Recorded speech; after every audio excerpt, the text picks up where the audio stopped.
It's beautiful. Yeah. And this is our very traditional called jamdani, the weaving. Mm-hmm.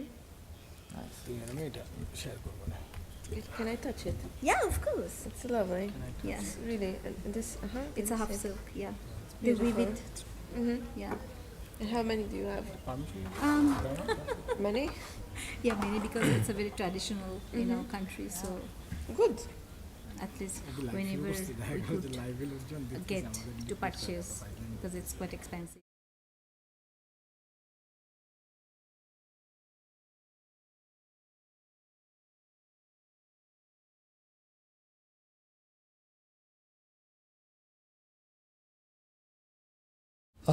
Good afternoon, everyone. Welcome to the 53rd International Film Festival of India in Goa. So, for today's interaction, we have the cast and crew of two films. One is The House with No Name. The second film is Ordinary Failures. So, first we'll play the trailer of House with No Name, and then the trailer of Ordinary Failures, and then we'll have an interaction. Okay. And sorry for the slight delay. We had to accommodate two more requests. So. And thanks to the cast and crew of Birthday Boy and the other film for waiting. Thank you. Self-defense. So can you please play the trailer? কাকার 12 মাসের হাঁপানি বুঝলি ও জোর ছেলে বলুন আপনার স্কুলে 5 লাখ টাকা দিয়ে ঢুকেছে এরকম যদি কয়েকদিন চলে তাহলে তো মানুষ প্রাইভেট করা আচ্ছা ওই বেনজির কি ব্যবসা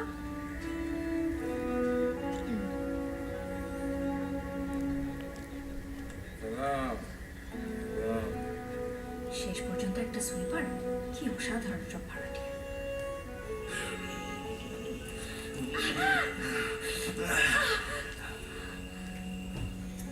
আপনার দিনে কবার পায়খানা হবে আমি তো একটা চাইলেই পায়খানা করতে পারি বাবার রেজাল্ট তো এখনো শিওর আজাদ তোর বাসায় বলো নায়িকা আছে রে বয়স তো তুমি কি এই জীবনের জন্য বাড়ি ছেড়েছিলে নাকি বাড়ি সাপে বলে এই জীবন বেছে নিয়েছো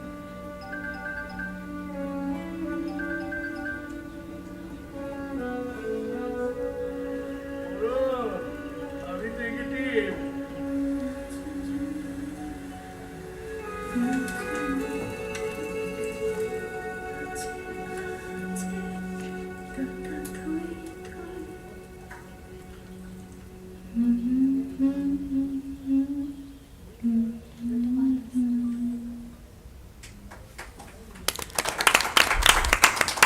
Lights, please. So I'll introduce the guests we have on the dais first. So for the film A House with No Name, it's a Bangladeshi film. We have the producer Abu Shahed Emon. We have the actress Nusrat Faria and the actress Afsana Mimi. And for the film Ordinary Failures, we have the director Christina and the producer Marek Novak. Hi, welcome.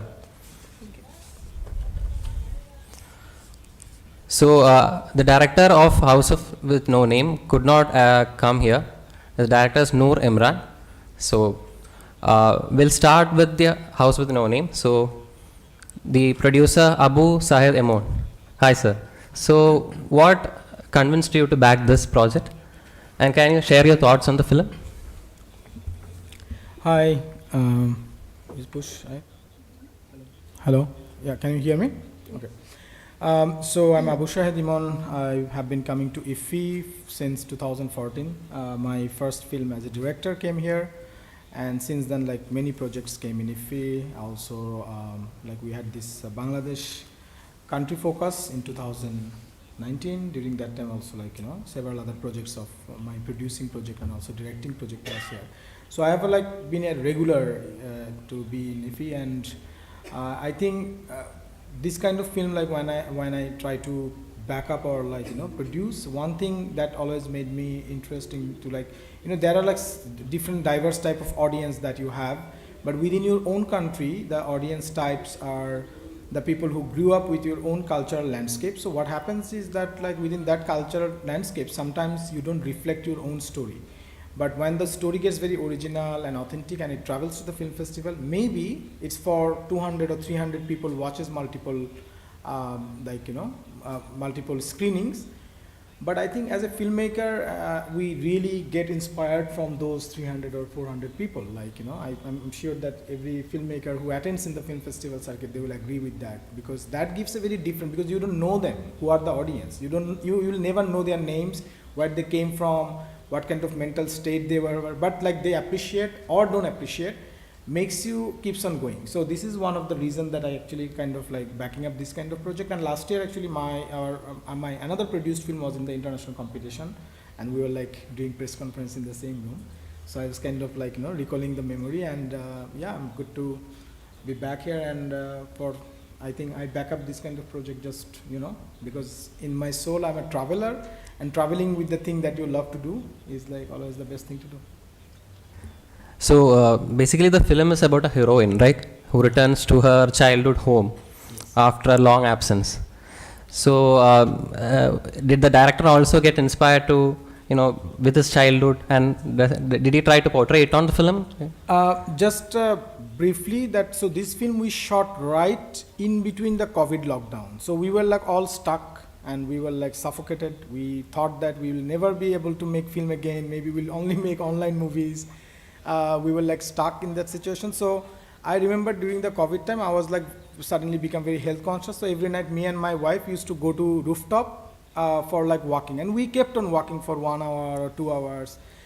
And Noor Imran Mitu during that time every day would call me. He knew my walking schedule. He called me and he kept on like telling me this story that like brother, this idea came. I said like, okay. Then I did not notice it for a certain time, but like then one day, actually during walking, I listened to the entire pitch and I said, okay, I'm gonna do this project. And that's how like it started. And then like in between when the COVID lockdown was kind of like, then we kind of like onboarded all the actors. And this is, I think, one of the most ensemble cast that we have actually acquired. Like all the famous actors and actresses from Bangladesh has like really took part. So it's like Noor Imran's honest effort of like, you know, showcasing mother-daughter relationship was the core of it. So the mother and daughter is like sitting and I'm in between. So yeah, it just happened very organically. We didn't plan. We just like, you know, listened to the pitch and then we managed the finances and then like we shot the film. That's how it happened. Okay. So I'll also play the trailer of the other film, Ordinary Failures, and then we'll get into the interaction.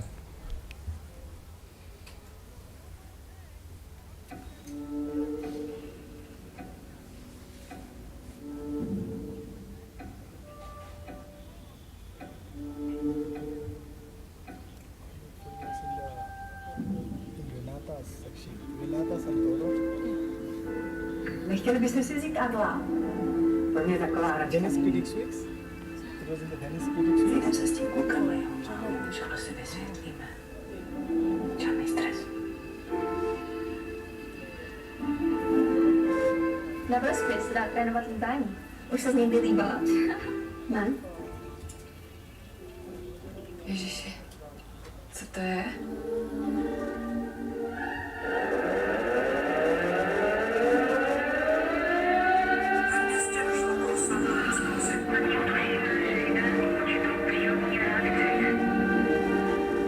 S některými maminkami jsme si říkali, že bychom vám mohli doporučit pár dobrých psychologů. Bylo by přece hrozně, kdyby tam nepřišel třeba vůbec nikdo. Já přece nemusím řešit tátův odchod s každým.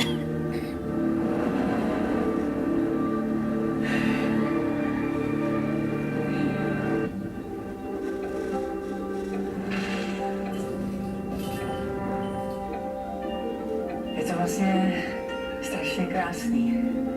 To starý končí, co nově ještě neznáme.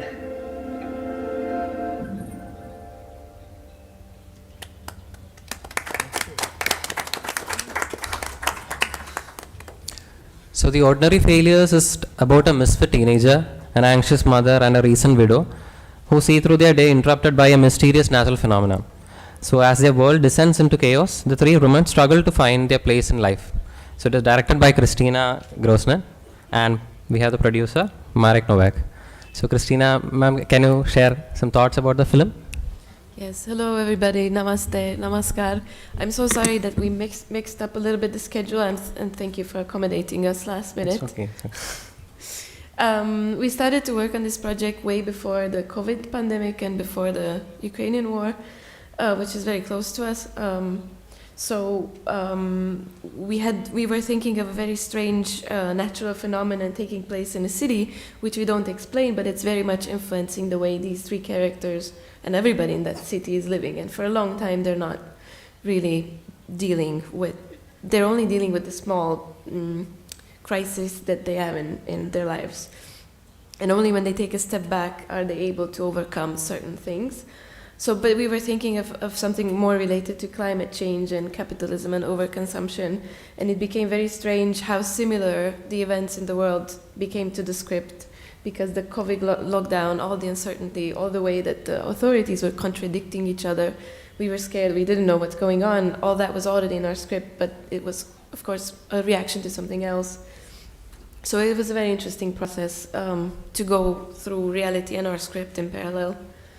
And we're very happy to be here. Actually, it's our first time in Goa and in India at all. And it's a very beautiful experience for us. Thanks for having us. Thank you. Marek, something about the film? Hello everybody, it's really nice to be here. As Christina said, it has been a journey which started before, obviously, these events which shape very much this modern world. And I remember that at the beginning, when we were talking about this phenomenon which takes place in the story, that we were actually thinking that our concern is that it doesn't resemble terrorism. And then we have a crisis of this year and the previous, and so it becomes, it changes in front of our eyes. And of course, as Christina said, that was way before these things happened in the script. And then just the story and reality became much closer, and it suddenly became much less of a sci-fi. So I'll come back to House with No Name. Nusrat, what convinced you to back this, or was it? How did you prepare for the role? Well, hello. Good evening, everyone. Actually, I have been doing movies. It's been 7 years, but all my movies that I have done so far are pure commercial movies, which is full of songs and beautiful outfits and romancing with heroes. So he came up to me, and it was exactly after COVID, when we had a lot of time, spending time with families. Actually, I think during COVID, I spent 60 days straight with my parents, because last 5-6 years my work didn't allow me that much to spend time with my parents. So my mom was really happy that I finally see my daughter at home. She's moving around, so I could see the happiness on her face. And cut to 48 hours later, Emon bhai called me and said, you know what, Faria, I want you to hear this story, and this is about a mom and a daughter.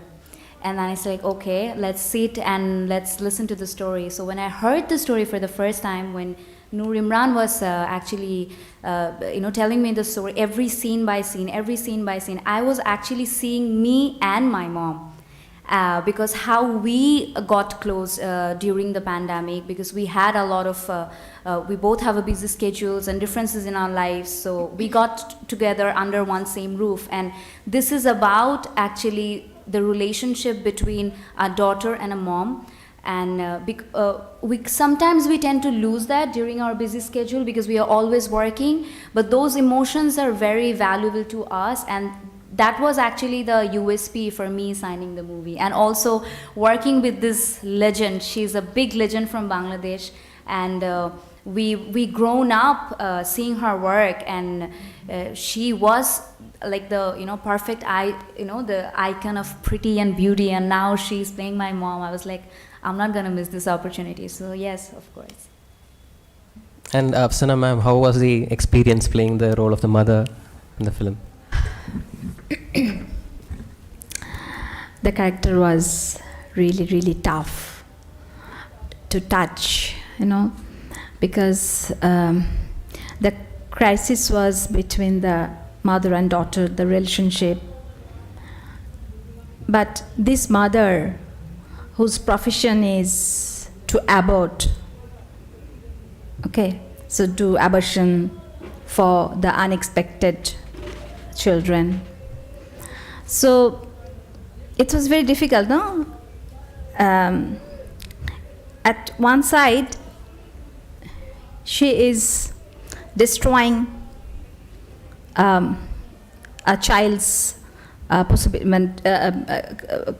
possibilities to coming to the world, and on the other hand, on the other side, she is really, she has really that craving for, to meet her daughter and to embrace her.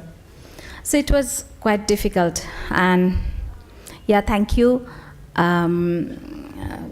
Of course, to my producer,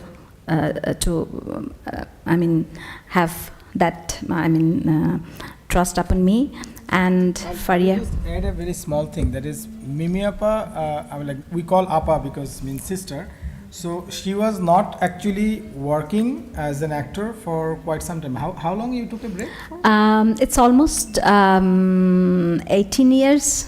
She took an 18 years break and she was not really and then luckily her comeback 2 projects, one, and both of the films are playing at IFFI this year.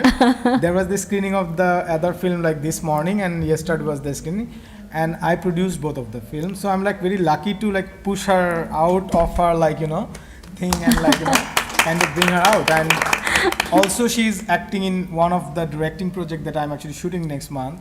So so she's kind of, and after coming back already she got a major award for one of the for her acting comeback. So we always wanted good actors to come back and yeah, and it was a great experience to work in this film.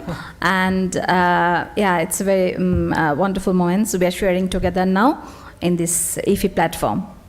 Thank you. So I'll open the floor for questions. Anyone wants to ask any questions? Yeah.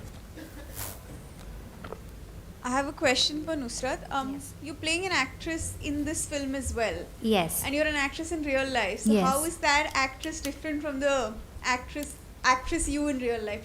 Are there differences? Did you prepare differently for that character, for this character? Well, to be very honest, the journey of being an actress is always difficult for a girl who belongs to a conservative country like from Bangladesh, because my family background is like an army family background, and they actually don't approve women or girls to work in this platform. They do allow, but not that open armly. So initially when I started working at the age of 14, I had a lot of fight with my parents, my mom, dad, everyone. I stayed almost out of the house for almost 2 years because I was really passionate about this job.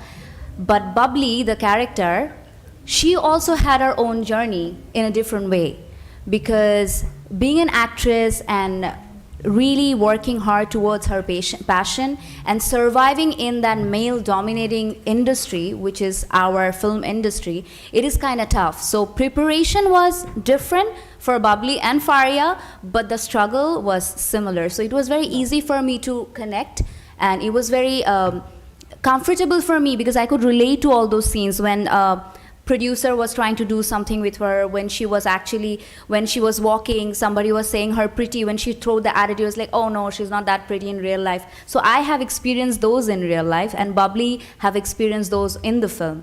So I would say my preparation was just reminiscing all the struggle and pain that I have gone through last 12 years. I just showed those on the screen. Thank you. Can you give the mic? Yeah, my question is to Afsana, ma'am. What are the changes now you noticed, because you told there was a huge gap of 18 years. So when in that one, from industry change, what all now, of course, with other than technology, whatever, what are the changes you majorly noticed, and now you are comfortable with what are these changes? How do you feel between earlier and now? Yeah, thank you.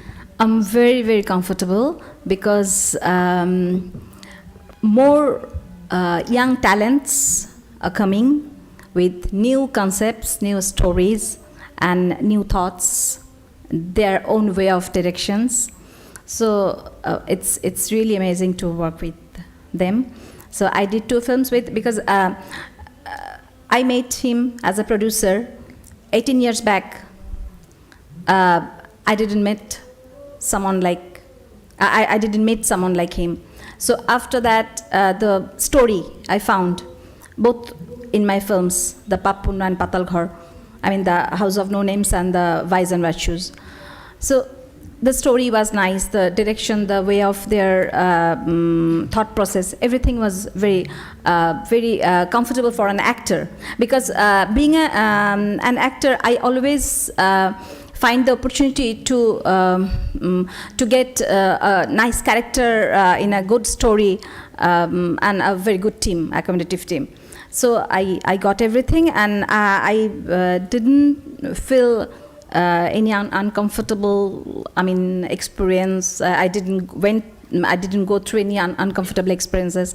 So I took everything, and actually I've got everything very nicely, and I enjoyed a lot. And after seeing those films, they are continuously inspiring me. Don't take any break. No work, yes. We want you to work more. Yeah, don't take break again. Please keep continuing. So that gives me more inspirations, and I'm very happy. Yeah, and just to add on, for all the three ladies in the panel, yeah, including as a filmmaker, because we lot of heard when there is a woman, especially like season you. Earlier times when it was only a cinema, we did not had much writers for women specific other things. Now with the coming of OTT other things, there is more scope given to women characters or women centric films. So yeah. I want on this from all the three views on this one. How is today, and with Bangladesh scenario also, and from your perspective. Yeah, thank you. Yeah, there are more male dominated characters previously, I think. Christina should start, I think. Yeah. The man pushed the button, so it's like this. So I come from Hungary. This film was shot in Czech Republic with Czech crew, but the situation is very similar. We're very close to two very close countries. The situation is improving. People want to hear, with such questions, people want to hear that, it's so much better. It's very difficult, and I'm one of the few who actually do this, but there are more and more programs who kind of encourage newcomers, which is really great, because since I'm there doing films, there are other people my age, of my gender, doing films. We're kind of showing younger generations that they can do it. I grew up in a small town on the border between Romania and Hungary. I didn't know any director woman or any film director for that matter, so I didn't know this is a possible career. Therefore, I did it without naming it. So to put it shortly, it's improving, but we still have a long way to go. But I'm happy that I'm able to continue doing what I do. Do you want to push it? Nice.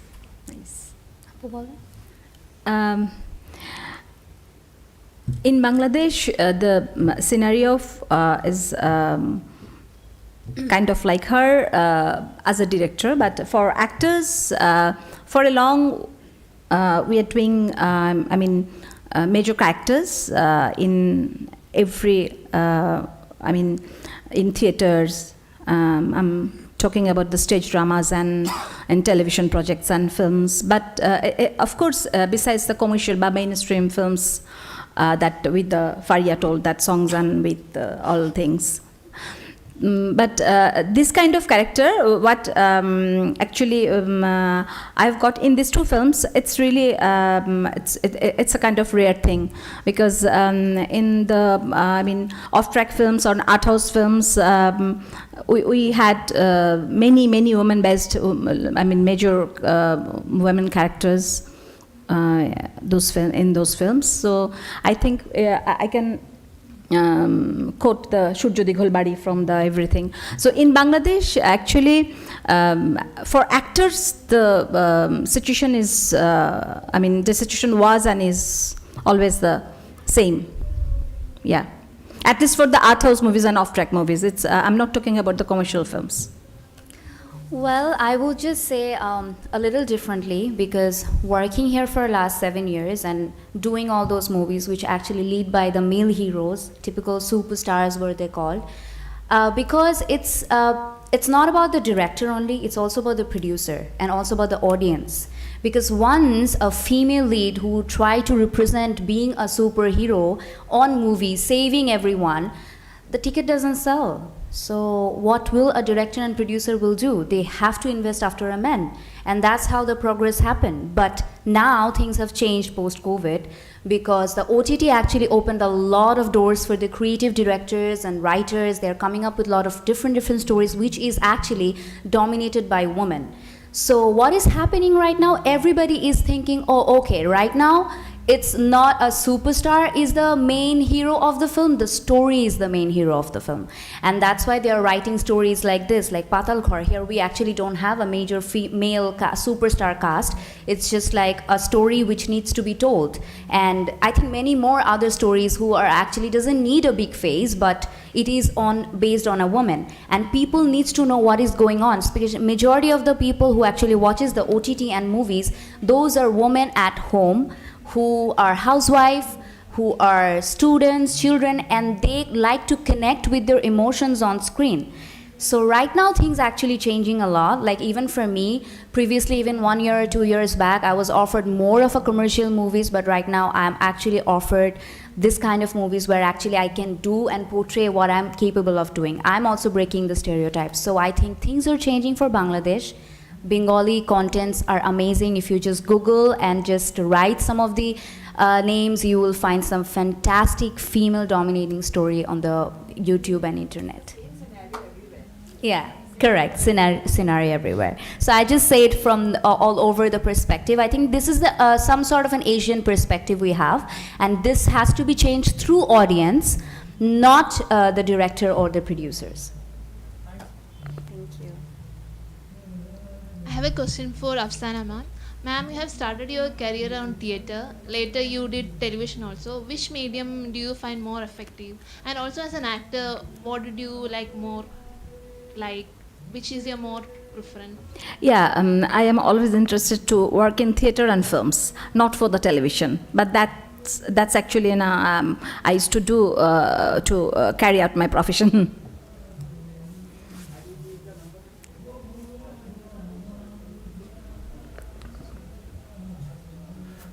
My question is to Marek. So Marek, this is your second outing here, second press conference. 2 of your films are being screened at IFFI Goa. So what is your secret, man? Please let us know. It's a very nice coincidence to have the opportunity to show 2 films, which, I mean, I don't produce that many films a year that it would be statistically possible and like normal. So it's a very exceptional, and yeah, it's very the more exciting to be with 2 films with 2 authors. I have spent years of putting together our films and showing them to audiences, and then to have this opportunity to share it with local audiences and realize during the beautiful Q&As and also these discussions, to see the different perspectives of the stories, what are like, how we see things and how other people see certain elements of our story. So it's great, and having 2 films makes it not just double, but it rises exponentially the joy. How has the response been like from the Indian audience?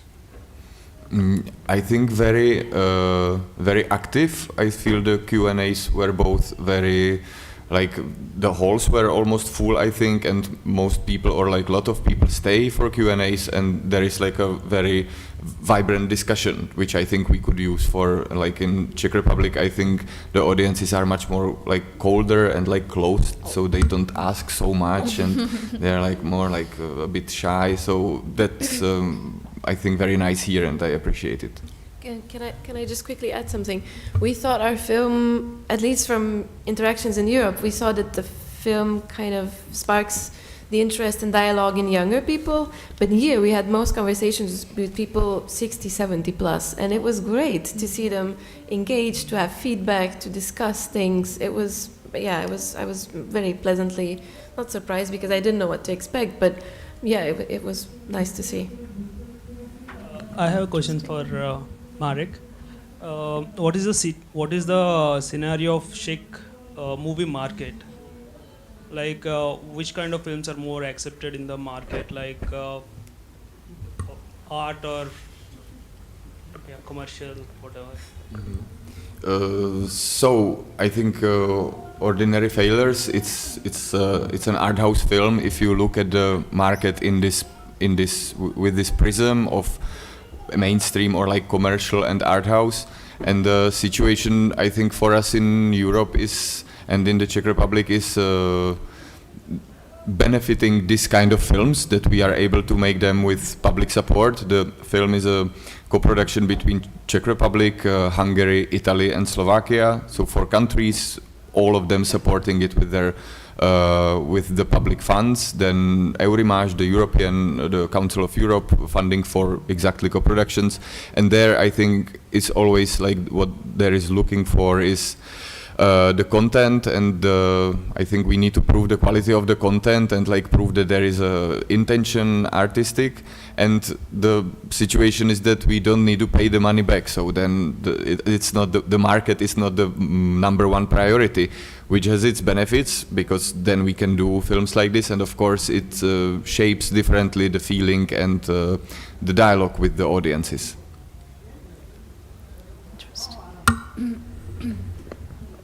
My question is to Christina and Marek. So often films that are directed by women or have female protagonists are usually marketed to a female audience, at least mostly in India. Is that also true for Czech Republic, or is that the strategy for marketing that you will also be going with, or ideally no? Well, the distributor strategy is to market it to women. My strategy is to market it to everybody. But studies do show that in Hungary or Czech Republic, most consumers of culture who actually pay are women 30 to 55, let's say. So basically they are targeting certain content to the people who are going to go watch it, and these are statistically the people who are going to go watch it. And we had a very intense debate over what should we put on the poster, because in the film we have a robotic dog belonging to one of our main characters, and you know, I felt very strongly that we should put that robotic dog on the poster, and they were like, that's a no-go. That's going to creep everybody out. They won't know what it is. Some people think it's a sloth. Some people think it's a tarantula. Let's just let it go and put the faces of the 3 people, which is fine, but then it loses this spark. It loses what makes the film interesting. But then again, people nowadays want to entertain themselves mostly when they go to the cinema, so of course the distributor wants to offer them something easy to decode. So it's an ongoing debate. Yes, we worked with in Czech Republic with our local release. We had a distributor which often works with commercial titles, so their thinking was, I think, more prone to this kind of positioning. But we, like, in the beginning we knew that this is not a commercial, like a local popular comedy, for example. But yes, as Christina said, we had many discussions on this trailer which you saw is the international trailer. We had a different one for the local audience. So yeah, discussions on how to make it very, very simple, including the poster and these communication materials. But to the question, yes, the majority of culture consuming and cinema goers also in the Czech Republic is mostly women. Any more questions? Sir. Yeah, my question is to Christina and Marek. I understand your film itself is titled Ordinary Failures. So can you please tell us how do you distinguish between failures which are ordinary and which are not ordinary, and failures which are extraordinary and which are not extraordinary? You want to start? So that you can take more time to answer these 4 questions. I think I always look at it as a simple contrast of ordinary, like the things which are happening in the film, in the background. The big phenomenon is everything but not ordinary. And the failures, it's up to everybody to interpret it, but I think our characters, they think that they are failing in their everyday lives, and this connection maybe helps them to find a new perspective of themselves. But Christina. Is this a punishment because we were late? No, it's a very philosophical question. It's very hard to answer. I feel my characters, for a very long time, they're failing, and they know they're failing, but they want to be in this little warm water as long as they can. But then things start happening on the outside that kind of force them to take a step ahead. But I think to define failure, you need to define a context, at least for me. I've gotten a similar question before: what is failing in film? For example, it's very hard to say, but I think as long as you kind of try to stay true to yourself, you can't really fail. Perhaps you're not going to make what you wanted to make, or I don't know, achieve what you set out to achieve, but as long as you're aware, you can't really fail. I think you Okay, I'm going to actually say a very simple definition of this. Thank you. Because I think so failure is a word which never happens. It can only happen in present and only can be happened in the past. Okay? You never say that you will fail in future. I mean, you can aware people, but failure, the term, is never in the future. It's always in the past perfect. So you always be in a situation, I'm just saying the ordinary and extraordinary in that context. I haven't seen your film, but I'm sure that if the name. So failure is a thing that you always judge by the context of what is actually the result, end result. So if the result is bad, then you say it's a fail. But if the result is good, then you say it's a pass. So based on the result, you say which is ordinary or extraordinary. He seems to be not getting convinced at all. Not convinced at all. So to add on, the answer which he said, if you cannot answer, that is only extraordinary failure. Oh. That's why maybe the film called Ordinary Failures, it's fine. I think we failed with our answer. Okay. If there are no more questions. I have questions. Okay. We are just discussing how much time. Okay. We have 2 more films lined up, so. One question for Yeah. them also. Yeah. Okay. Yeah. So you say you have the story about a house with no name. What do you think about a film with no name or a person with no name? I mean, what all other entities or identities do you recommend to be having no names? What is the? No, I'm saying he's asking the most thought-provoking, interesting question of please, please, no, tell. No, the film is titled A House with No Name. Yes. So what I'm asking is, what other entities or people or organizations, or what are the other constructs or entities for which it will be good to have no name? Should we have people with no name? I mean, we name the babies. Yeah. But should we? At least occasionally, maybe we shouldn't. Or what about organizations? Like we are having this Press Information Bureau written here. Maybe would it be better to have no name? Or even for a film? I mean, we have the film title. Should there be a blank? Actually, this question reminds me of a TV program that we used to see in our childhood. It's called Jatir Bibeker Kache Proshno. It's like you ask the question to the nation's heart. You don't really ask the question to a person. Like there is no institution or no names are available in this world to answer this no name issue. So we're very sorry. This is a very profound, spiritual question, and the spirit can only answer it. So this is the institution. and very philosophical too. And very philosophical too. See, aren't we giving a mystical? Of course. Aren't we giving a mystical picture about philosophy and about spirituality by classifying questions or answers as philosophical and spiritual, as if philosophy is not a part of the mundane daily existence, as if spirituality, as if we are not spiritual. Yeah, like in physics, Newton only gets the law when the apple falls from the tree, But in philosophy, there is no apple exist. You exist the apple in the air, in the philosophy, with no names. So you know, like. No, but I'm just taking 2 more minutes. Your question reminding me a very famous play of Tagore, Rabindranath Tagore, that's called Rakto Korobi. In that play, actually, all the people, they are in a gold mine, so they all have the numbers, no names. Yeah. So it's very metaphorical, very philosophical, and of course a very spirited question. Thank you. Thank you. I think I am being told that we have no time now.